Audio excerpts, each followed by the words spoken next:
আমাদের সমাজে বিভিন্ন ধরনের অবিচার এখনো বিরাজমান, যা আমাদের সমষ্টিগত কল্যাণের বুননকে দুর্বল করে দেয়।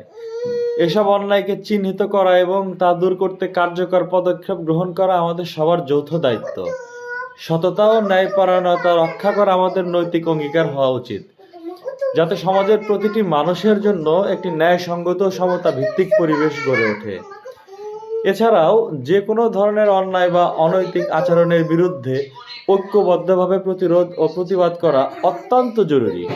সচেতনতা বৃদ্ধি, নৈতিক আচরণকে উৎসাহিত করা এবং অন্যায়ের বিরুদ্ধে দৃঢ়ভাবে অবস্থান নিলে আমরা একটি ন্যায়, নৈতিকতা ও মানবিক মূল্যবোধে সমৃদ্ধ সমাজ গড়ে তুলতে পারব।